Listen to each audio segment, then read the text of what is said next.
പിന്നെ ലാലേട്ടനൊരു മൂന്നോ നാലോ ഇൻട്രോസ് തന്നെ ഈ പടത്തിലുണ്ട്. അതും different type costume, different style, different ആയിട്ടുള്ള ലുക്ക് കാര്യങ്ങളൊക്കെ ഉള്ള 4 ഇൻ്റർവ്യൂ കണ്ടിട്ടുണ്ട്. അതോടൊപ്പം തന്നെ പൃഥ്വിരാജിൻ്റെ അത്രയും ആളോടൊപ്പം നിൽക്കാൻ പറ്റുന്ന ലെവലിലുള്ള റേഞ്ച്. പക്ഷെ പുള്ളി ഖുറേഷി അബ്രഹാം എന്ന് പറഞ്ഞിട്ടുള്ള ആള് കുറച്ചും കൂടി ഹൈ റേഞ്ചാണ്. ആളുടെ ഒരു ഇതിൽ ചെറിയൊരാൾ മാത്രമായിട്ടാണ് പൃഥ്വിരാജ് ഉള്ളൂ. എന്താ പറയുക, ഖുറേഷി അബ്രഹാമിന് എപ്പോഴും ഒരു മിസ്റ്ററി ഒളിഞ്ഞെടുക്കുന്നുണ്ട്. ഇയാൾ എന്താണ്, ഇയാൾ ഏത് റേഞ്ച് വരെ പോവും, ഇയാൾക്ക് എത്രത്തോളമൊക്കെ ചെയ്യാൻ പറ്റും, ഇയാൾ എങ്ങനെയാണ് ഇല്ലുമിനാറ്റി എന്ന് പറഞ്ഞിട്ടുള്ള ഈ കൺസെപ്റ്റ് എങ്ങനെയാണ് നമ്മുടെ ലെവലിലേക്ക് എത്തിക്കുന്നത്, അല്ലെങ്കിൽ അവരെങ്ങനെയാണ് ഓരോ സാധാരണ ആൾക്കാരുടെ ലെവലിലേക്ക് വരെ ഓരോ കാര്യങ്ങളിലേക്ക് ഇൻവോൾവ് ആക്കണത്. നമ്മളിപ്പോൾ പൃഥ്വിരാജനെ പറഞ്ഞിട്ടുണ്ട്, നമ്മൾ ജീവിക്കണ ഈ ജീവിതം ഓർഗനൈസ് ചെയ്താണ്, മറ്റൊരാൾ ഓർഗനൈസ് ചെയ്ത ജീവിതമാണ് നമ്മളിപ്പോഴും ജീവിച്ചുകൊണ്ടിരിക്കുന്നത്.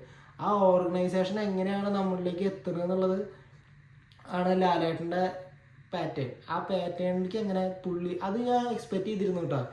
ഈ എന്താ പറയുക, ഖുറേഷി അബ്രഹാം, അയാളുടെ ഗ്യാങ്, അയാളുടെ ലോകം, അവര് കണക്ട് ചെയ്തിട്ടുള്ള രാജ്യങ്ങൾ, അവർ കണക്ട് ചെയ്തിട്ടുള്ള ആൾക്കാർ, അങ്ങനെയുള്ള കാര്യങ്ങളൊക്കെ ഞാൻ കുറച്ചുകൂടി എക്സ്പെക്റ്റ് ചെയ്തിട്ടാണ് ഈ മൂവി കാണാൻ പോയെങ്കിൽ എനിക്ക് കിട്ടിയത് വീണ്ടും നമ്മുടെ ഇന്ത്യൻ പൊളിറ്റിക്സ്, ഇപ്പോൾ ഇന്ത്യയിൽ ഉണ്ടായിട്ടുള്ള കാര്യങ്ങൾ.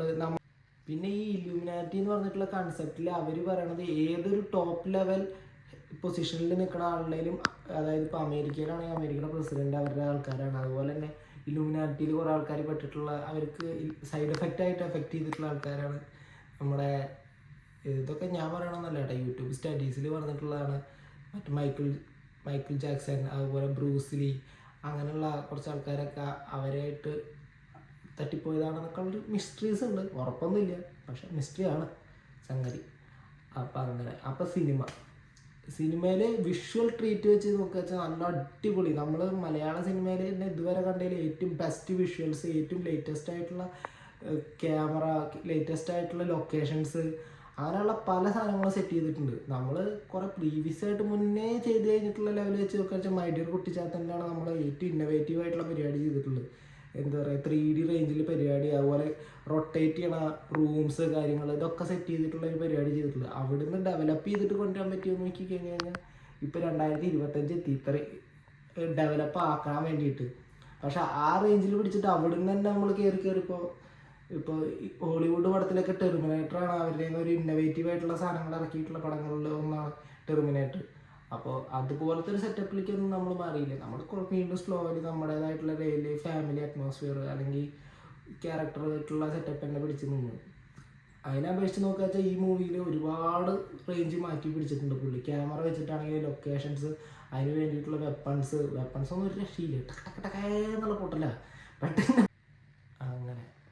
പിന്നെ ഈ സ്റ്റീഫൻ നെടുമ്പള്ളി എന്ന് പറഞ്ഞിട്ടുള്ള ക്യാരക്ടറിന് നമ്മൾ ഒരുപാട് എക്സ്പെക്റ്റേഷൻ വന്നിട്ടുണ്ടായിരുന്നു. അതായത് ഇങ്ങനെ എന്താണെന്നൊക്കെ ഉള്ള പെട്ടെന്നുള്ള ചോദ്യം ചോദിക്കാൻ വേണ്ടിയിട്ടുണ്ടെങ്കിൽ നമ്മൾ ആ എൻഡ് ലെവലിൽ പുള്ളീനെ കാണുമ്പോൾ അയ്യോ ഇയാൾ ഇത്രയും വലിയ സെറ്റപ്പാണ്, എന്താവുക, ഇയാളുടെ റേഞ്ച് എന്താവുക, ഇയാളിങ്ങനെ കേരളത്തിൽ വന്ന് പെട്ട്, അല്ലെങ്കിൽ എങ്ങനെ ഇയാൾ ഇങ്ങനെയൊക്കെ ആയി എന്നുള്ള ഒരു ചോദ്യത്തിനുള്ള ഉത്തരമൊക്കെ തേർഡ് പാർട്ടിലായിരിക്കും ഉണ്ടാവുക.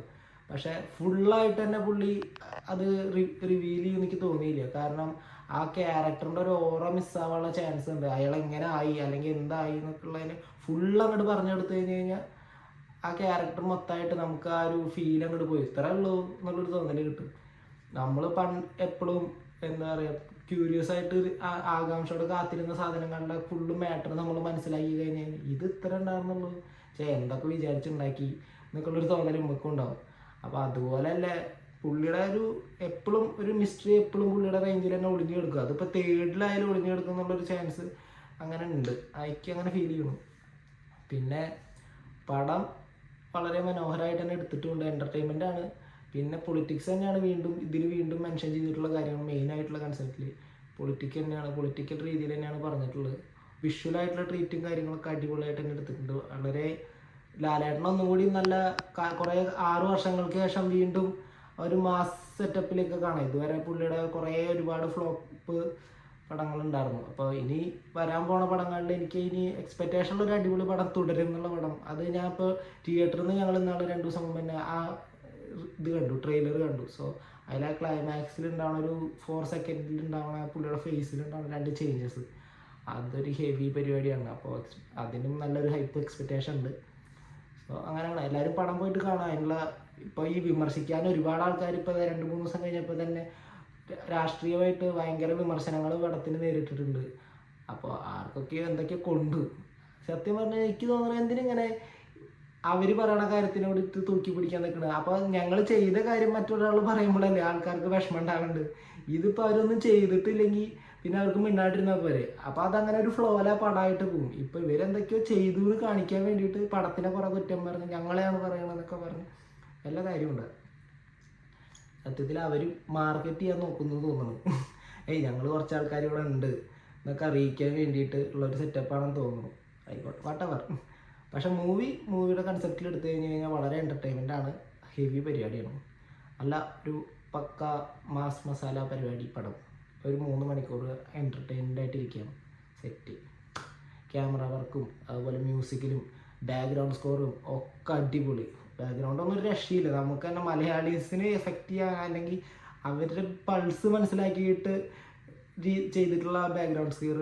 അതുപോലെ തന്നെ മ്യൂസിക്കൽ ലെവലിൽ പഴയ ലൂസിഫറിൽ ഉണ്ടായിരുന്നിട്ടുള്ള മ്യൂസിക് തന്നെയാണ് ഇതിൽ ഇട്ടിട്ടുള്ള പാട്ടുകളായാലും. ഫുള്ള് അങ്ങനെയല്ല, എന്നാലും എന്താ പറയുക, മറ്റേ പാട്ടില്ല ആണ്ടവങ്ങൾ തീപ്പിടിക്കുക, ആ ഒരു സാധനം അതിനൊക്കെ ഒന്നും കൂടി ഒന്ന് അപ്ഗ്രേഡ് ചെയ്തിട്ടുണ്ട്. BGM കാര്യങ്ങളിലൊക്കെ ഒന്നും കൂടി അപ്ഗ്രേഡ് ചെയ്തിട്ടാണ് അവർ പറഞ്ഞിട്ടുള്ളത്. ബട്ട് ഓൾ റൗണ്ട് സെറ്റ് പടമാണ്.